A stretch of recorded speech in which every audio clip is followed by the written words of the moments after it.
anataka tujiandae na maisha ya kaburini, ambao mimi na wewe leo hata ukifika makaburini huna hofu tena. Dunia imetutawala, tunawazika wapendo wetu, jamaa zetu, marafiki zetu, unawafikisha makaburini, lakini wakati huo pengine una simu, una chati wakati mtu anazikwa pale. Khutba yetu ya leo, al-istidad li yawm ar-rahil, kujiandaa na safari ya kuelekea kwa Mola wetu.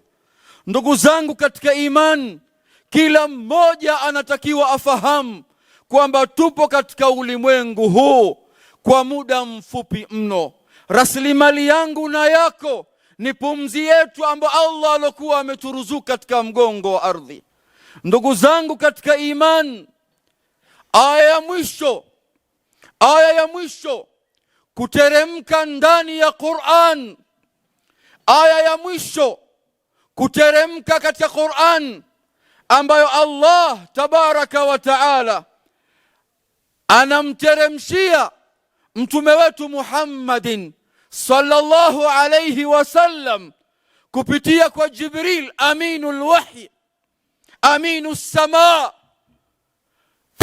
kama rawa al-Imam al-Bukhari fi sahihi min hadith al-Bara ibn Azib. Aya mwisho kuteremka ndani ya Qur'an, kauli yake Allah, wattaqu yawma turja'una fihi ila Allah thumma tuwaffa kullu nafsin ma kasabat wa hum la yudhlamun. Ndugu yangu katika iman, ebu itafakari aya hii ambayo ndio ujumbe wa mwisho anaoteremshiwa mtume Muhammadin sallallahu alayhi wasallam kuhitimisha Qur'an. Aya hii inanihusu mimi na wewe. Allah aliposema iogopeni siku ambayo mtakayorejeshwa kwa Allah, tahadharini na siku ambayo mtakayorejeshwa kwa Allah tabaraka wa taala. Lakini sikurejeshwa tu, thumma tuwaffa kullu nafsin ma kasabat wa hum la yudhlamun, kisha kila nafsi ikalipwa kwa yale ambayo iliyokuwa imeyachuma katika mgongo wa ardhi, hali ya kwamba hatodhulumika yoyote katika maisha haya ya ulimwengu. Ndugu yangu katika imani, ebu ifikiria uzito wa aya hii.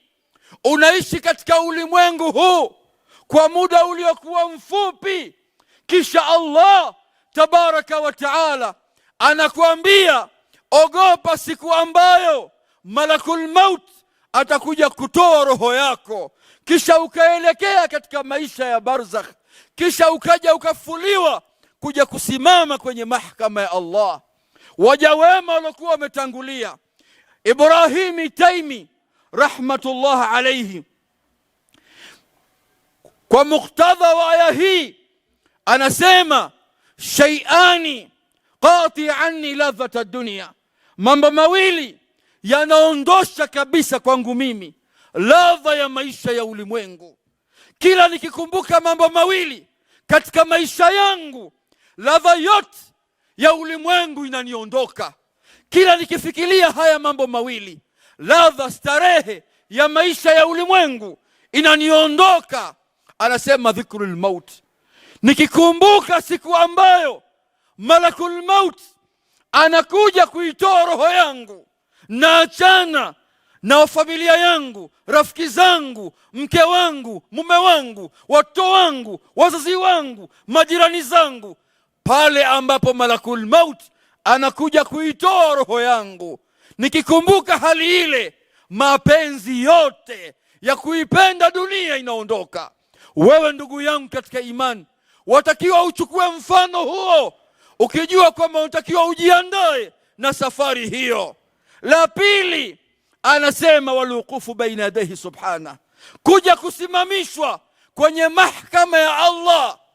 Nikikumbuka itakuwaje katika kisimamo hicho cha siku hiyo, anasema ladha yote ya ulimwengu, maisha yote ya ulimwengu, starehe zote za ulimwengu zinaniondoka. Na haya ndugu zangu, ndiyo yale ambayo mtume wetu Muhammadin sallallahu alayhi wasallam alinitaka mimi na wewe tuchukue tahadhari ya kujiandaa kuelekea kwa Mola wetu. Rawa al-Imam Ibn Majah min hadithi Abdullah ibn Umar ibn Khattab radhiyallahu anhuma, anasema Ibn Umar, kuntu ma'a rasulillahi sallallahu alayhi wasallam, nilikuwa pamoja na mtume Muhammadin sallallahu alayhi wasallam.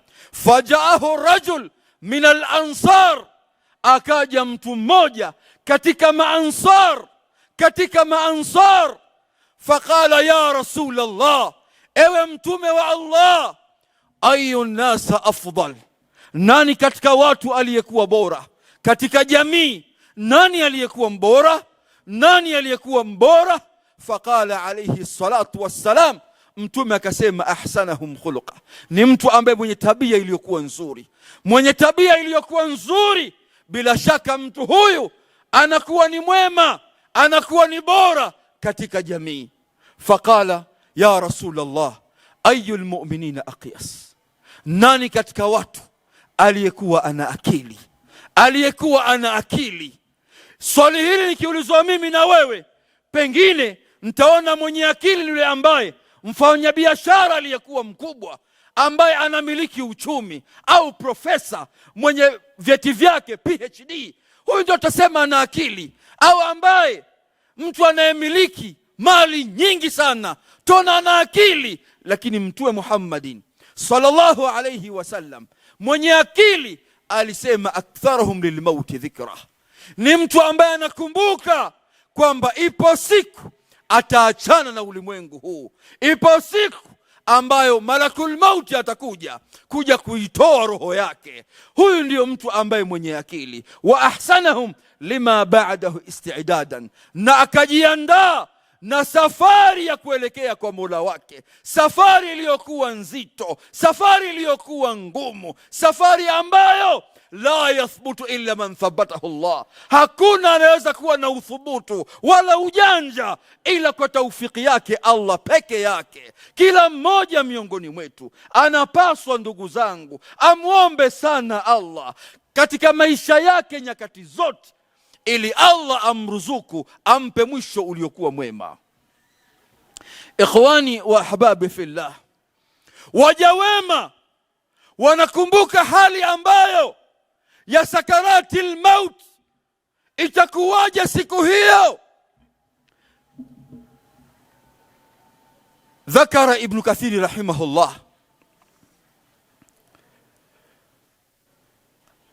Amr ibn al-As, sahabiyun jalil,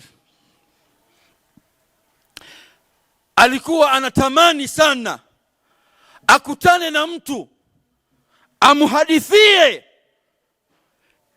wakati yupo ndani ya sakarati al-maut, ili aweze kujifunza, amuelezee hali ikoje.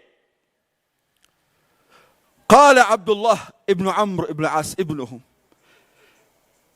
ya abatah, ewe baba yangu, kunta taqulu daiman laitani alqa rajulan aqilan, laiti nikakutana na mtu ambaye mwenye akili, fayasifu li ma yajidu min almaut, anisifie yale anayokutana nayo katika sakarati almaut. Fa anta dhalika arrajul, wewe ndio mtu mwenyewe ambaye sasa hivi uko kwenye kitanda cha mauti, tuhadithie hali hii ikoje. Faqala ya bunayya, ewe kijana changu, wallahi, naapa kwa Allah, lakaanna jambi fi takht, mfano nilokuwa nao hivi sasa, kama vile ambavyo ubavu wangu uko kwenye tandiko la mauti, katika hali iliyokuwa ngumu. Kaanni atanaffas fi sami al-ibra, mfano wake wa hali nilokuwa nayo, pumzi zimekata, navuta pumzi kana kwamba inatoka katika tundu la sindano, kwa hali nilokuwa nayo. lakaanna, anaambia mfano, lakaanna ghusnu shauk yujarru bihi min qadami ila hamati, kwa hali nilokuwa nayo sakarati almaut, na machungu ya maut, mfano wake ni kana kwamba katika mwili wangu kumejaa kila sehemu mti ambao wenye miba kuanzia utosini mpaka kwenye unyayo. Kisha anakuja mtu anavuta mti ule, nyama zinachambuka. Hii ndio hali mwanangu ambao ninaohisi hivi sasa. Wewe ndugu yangu katika imani, umejiandaa na hali hii ya sakarati al-maut, ili na haina budi, lazima utakutana nayo. Ni ahadi ya Allah kwangu na kwako. Allahumma hawina alaina sakarati al-maut. Ndugu yangu katika imani, sio hivyo tu, Allah anataka tujiandae na maisha ya kaburini, ambao mimi na wewe leo hata ukifika makaburini huna hofu tena. Dunia imetutawala, tunawazika wapendo wetu, jamaa zetu, marafiki zetu, unawafikisha makaburini, lakini wakati huo pengine una simu, una chati wakati mtu anazikwa pale. Uko ndani ya nyumba ya msiba, pengine pale uko pale unasengenya, unaongea mambo ya haramu. Ndugu yangu, hivi fikiria wakati ambapo mtu anabebwa katika mabega ya wanamume, anapelekwa makaburini. Hivi itakuwaje wakati siku hiyo wewe ndio muhusika ambaye unayebebwa kupelekwa makaburini? Rawa al-Imam Ahmad min hadithi Bara ibn Azib radhiyallahu anhu, Mtume Muhammadin sallallahu alayhi wasallam anasema, Bara ibn Azib, jalasa Rasulullah sallallahu alayhi wasallam ala shafiri alqabr, Mtume aliketi pembeni ya kaburi kule wakati sahaba wake anazikwa. Yuko pembeni, kukaa juu ya kaburi haram, kaketi pembeni, anaangalia yule ambaye anayezikwa, sahaba wake anaangalia kaburi, anaangalia hali ilivyo. Fabaka hatta bala thara, akalia Mtume Muhammadin sallallahu alayhi wasallam kwa hali ile. Anamuona mwenzake, rafiki yake, sahaba anawekwa ndani ya monandani vile, analia mpaka machozi yanadondoka, yanagusa kwenye ardhi. Anawageukia masahaba, anawaambia, ya ikhwani, enyi ndugu zangu, limithli hadha faiduhu, mfano wa ndugu yenu huyu, mfano huu ambao leo mpo hapa, na nyinyi jiandaeni na safari hii iliyokuwa ngumu, safari ambayo la yaslim illa man salamahu Allah. Jiandaeni na hali hii. Wewe ndugu yangu, umeshafika makaburini, ukaiangalia hali ya kaburi, ukaliangalia kaburi jinsi lilivyo, kisha pale huwaidhiki. Utawaidhika katika jambo gani? Amelia aliyekuwa mbora, kipenzi cha Allah, anatokwa machozi kwa hali ya kuona kaburi. Wewe upo katika uwanja wa makaburi, unamzika ndugu yako Muislamu mwenzako, lakini huna habari yoyote, hushtuki, moyo wako hushtuki. Waja wema walifika pale katika viwanja vya makaburi. Uthman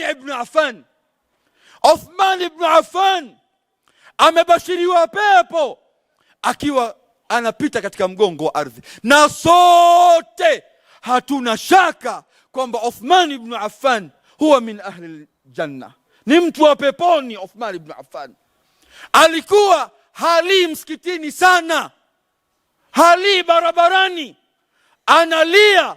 Anapofika kwenye viwanja vya makaburi analia sana, kama rawa al-Imam Ibn Majah fi sahihi.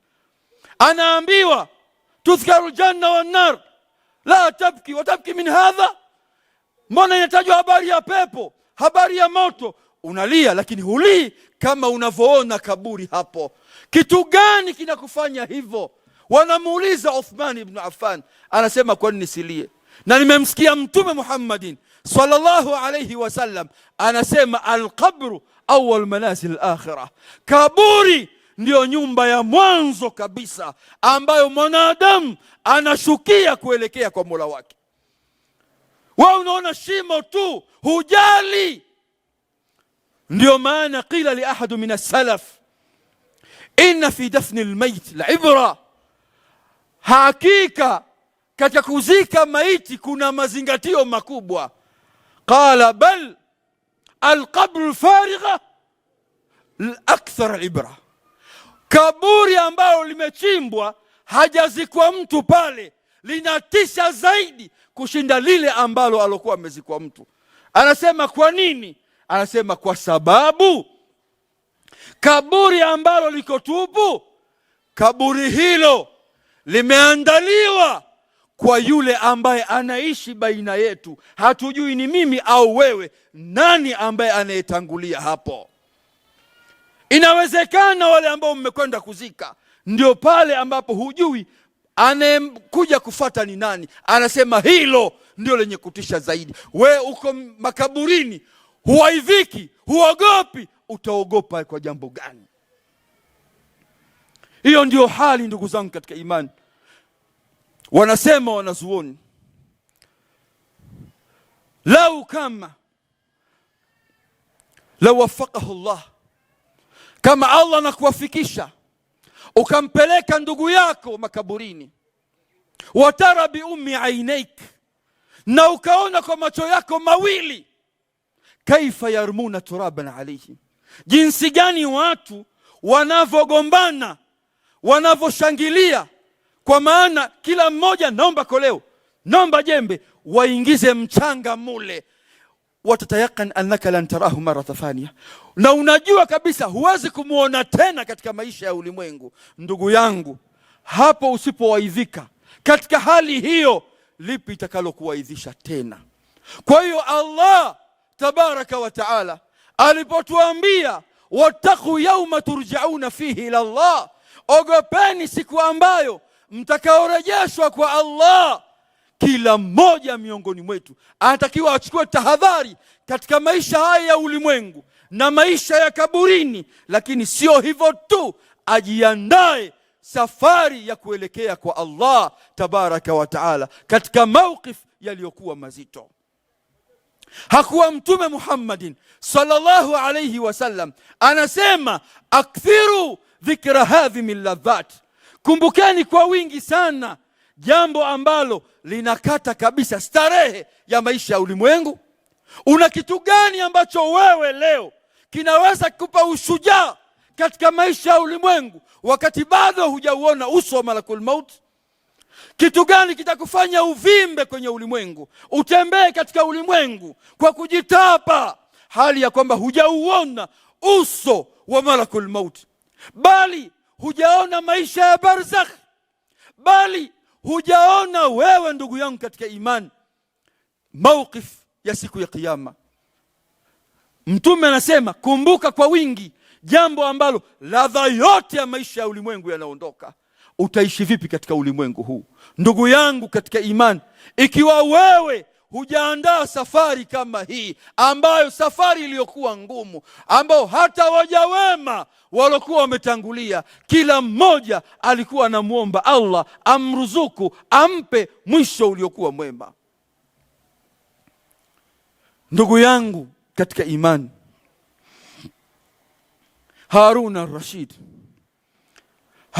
al-Rashid khalifatul muslimin, imamun adil, kiongozi wa Uislamu.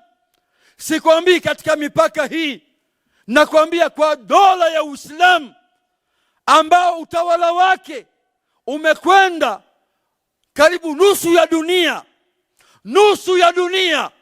Harun al-Rashid, lamma maridha Harun al-Rashid, alipougua Harun al-Rashid, anawaambia jamaa zake wa karibu ambao walikuwa nao, anawaambia ishtaru li akfanan, nulieni sanda zangu nizione sanda yangu.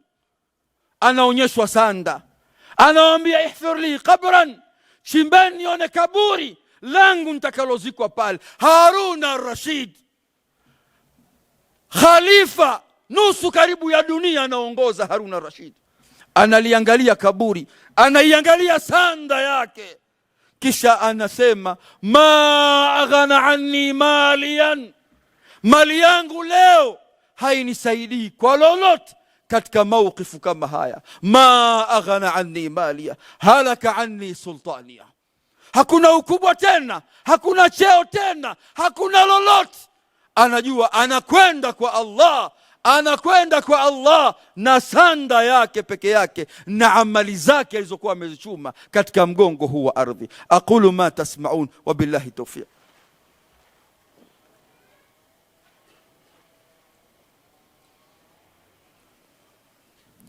Alhamdulillahi wahda wassalatu wassalamu ala man la nabiyya ba'da wa ala alihi wa ashabihi wa man wala, amma ba'd. Ndugu yangu katika imani, Allah alipotuambia kwamba tuogope na tahadhari siku ambayo tutakaorejeshwa kwa Allah na kusimama kwenye kisimamo hicho, kisimamo kigumu, kisimamo ambacho hata mitume wa Allah waliogopa siku hiyo, kama hadithi ya Abi Hurairah radhiyallahu anhu, hadithi ya shafaa. Umma unamwendea Adam, unamwendea Nuhu, unamwendea Ibrahim, unamwendea Isa, Musa, kadha wa kadha, ili watu angalau mitume hawa waombee wepesi wa siku hiyo. Allah anasema iogope siku hiyo. Itakuwaje siku hiyo iliyokuwa ngumu, siku ambayo Allah katahadharisha nayo? Anasema Hasan Basri rahimahullah, aisaru nasa hisaban yawm alqiyama alladhina hasabu anfusahum fi dunya fawaqafu inda humumihim wa a'malihim fa in kana alladhi hammu lahum bihi madaw wa in kana alayhim amsakum. Wale ambao Allah atawapa wepesi siku hiyo ni wale ambao waliitabikisha aya hii katika maisha ya ulimwengu. Wepesi wa hisabu yao ni wale ambao walihisabia nafsi zao katika maisha ya ulimwengu, wakachuja lipi wafanye, lipi waache. Wakiona kwamba jambo hili lina kheri baina yao na Mola wao, wanalitenda, wanalifanya. Anasema aisaru nasa hisaban yawm alqiyama ala alladhina hasabu anfusahum fi dunya fawaqafu inda humumihim wa a'malihim fa in kana alladhi hammu bihi madaw wa in kana alayhim amsaku. Wakiona li jambo baya wanaliacha. Wa inna ma yathqulu al-amru yawm al-qiyamah ala alladhina jazafu al-umur fi dunya akhadhuha min ghairi muhasabatin fawajadu Allah qad ahsa alayhim mathaqil tar. Itakuwa hisabu iliyokuwa ngumu, nzito, kwa wale ambao waliishi katika maisha ya dunia. Ladha ya maisha yao ni matamanio ya nafsi yao, wakatenda wanayoyatenda kutimiza ghariza na hisia za maisha yao katika ulimwengu huu. Yale ambayo wanayoyatenda ya matamanio ya nafsi yao, hawakumwogopa Mola wao, shaitani hawakawapamba katika matendo yao. Watamkuta Allah amewahesabia yale waliokuwa wameyafanya, hata kama dogo kiasi gani siku hiyo. Thumma qara hadhihi al-aya, kisha Hasan Basri akaisoma aya hii. Wa udhiya al-kitab fatara al-mujrimina mushfiqina mimma fi wa yaquluna ya waylatana ma li hadha al-kitab la yughadiru saghiratan wala kabiratan illa ahsaha wa wajadu ma amilu hadiran wala yadhlimu rabbuka ahada. Daftari takapowekwa, kila mmoja akapewa daftari lake pale, utaona wale ambao waliokuwa watu waovu, watu wabaya, waliokuwa wanaishi katika ulimwengu kwa kufuata matamanio ya nafsi zao, wakiyaogopa madaftari yao, wanayakimbia siku hiyo. Wanasema, lina nini hili daftari? La yughadiru saghiratan wala kabiratan illa ahsaha lina nini daftari hili? Halikuacha dogo, halikuacha kubwa. Kila kitu kimo ndani humu, kila kitu Allah kakiweka humo. Naam, kakiweka kwa sababu alikutahadharisha kwamba thumma tuwaffa kullu nafsin ma kasabat wa hum la yudhlamun, kisha kila nafsi ikalipa kwa lile ambalo lilokuwa imelichuma, hali ya kwamba hatodhulumika mtu kwa lolote. La yughadiru saghiratan wala kabiratan illa ahsaha. Allah subhanahu, ndugu zangu katika imani, anatuelezea siku hiyo ambayo kila mmoja anatakiwa ajiandae na safari hile, siku iliyokuwa ngumu, siku ambayo Allah anasema yauma tubaddalu al-ardhi ghayra al-ardhi was-samawati, siku ambayo Allah tabaraka wa taala ataibadilisha ardhi isiyokuwa hii ambayo wewe unaifahamu. Yauma tubaddalu al-ardhi ghayra al-ardhi was-samawati, mbingu sio hizi. Wabarazu lillahi al-wahid al-qahar, watu wote wanachungwa, wanapelekwa katika mahkama ya Allah, wanapelekwa huko. Watara almujrimin, utaona waovu siku hiyo, mushfiqina mimma fi, wanaogopa. Bali Allah anasema ndani ya Qur'an, wama qadarullah haqa qadri, wala kumwadhimisha wakampa heshima Allah na hofu juu yao kwa Mola wao, haki ya kumpa Allah haki yake. Wal ardu jami'an qabadtuhu yawm al-qiyamah, ardhi zote Allah atazikunja siku ya kiyama, ardhi 7, was-samawati matwiyatu biyamini, na mbingu 7 zote. Huogopi siku hiyo ndugu yangu katika imani, siku iliyokuwa ngumu. Yauma yafiru al-mar'u min akhi, mtu anamkimbia ndugu yake, wa baba mmoja mama mmoja anamkimbia. Yauma yafiru al-mar'u min akhi wa ummihi wa abihi, anamkimbia mama yake aliyekuwa amemzaa, mama yake, si mama tu bali na baba yake. Wa sahibati wa bani, anamkimbia mke wake, anawakimbia watoto wake. Ndio Allah anataka wewe ujiandae leo na safari hiyo. Likulli imri minhum yawma idhin sha'nu yughni, kila mmoja ya rabbi nafsi, ya rabbi nafsi. Wewe leo unaishi na mke wako, pengine humwamrishi aliyokuwa ya kheri.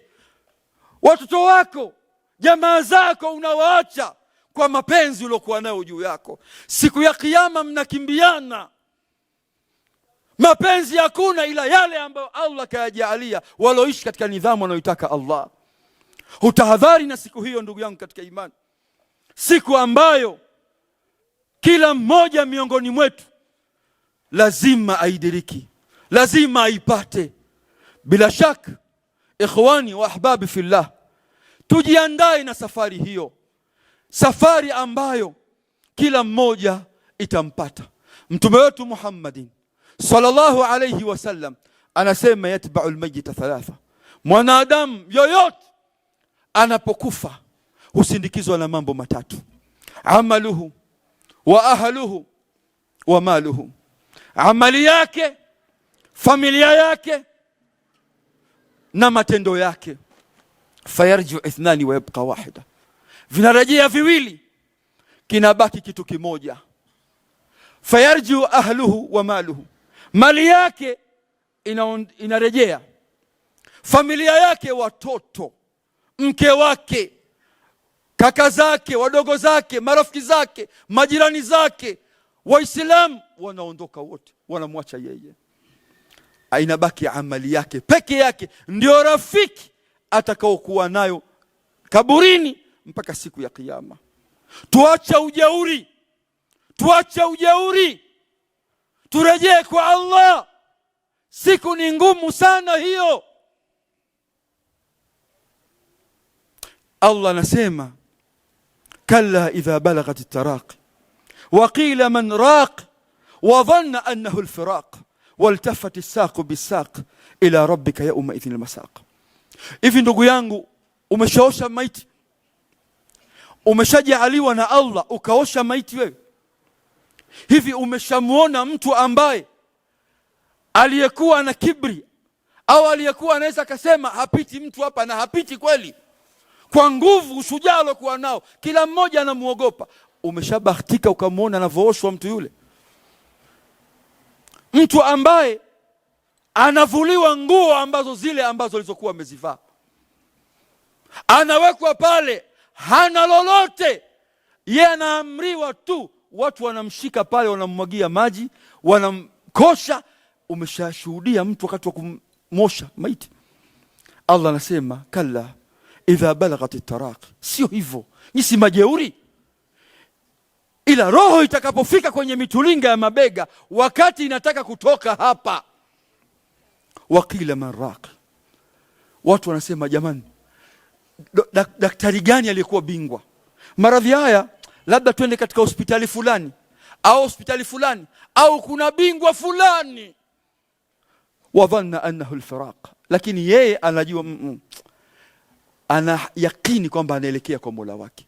Sasa roho imekatika, waltafati saqu bisaq, unachukuliwa mguu huu na mguu huu, vinawekwa pale, wanaanza kumuosha na kumvika sanda.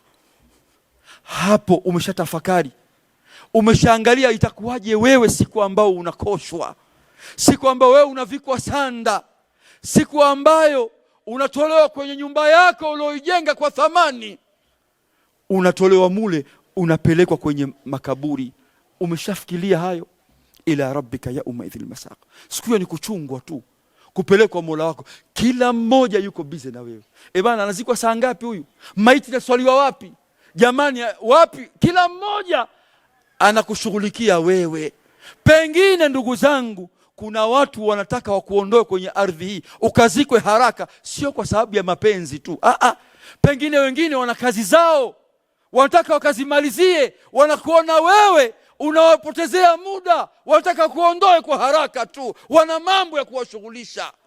Jiandae ndugu yangu katika imani. Namuomba Allah tabaraka wa taala atujalie, atupe mwisho uliokuwa mwema, aturuzuku mwisho uliokuwa mwema. Ndugu zangu, safari haina mjanja.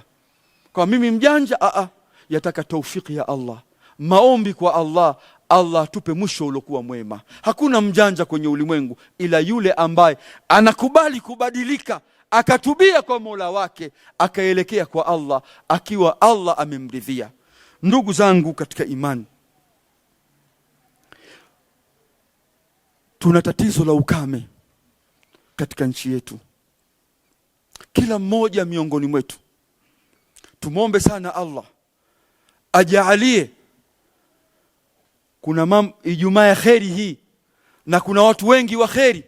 Sehemu zingine kule mvua zimekataa.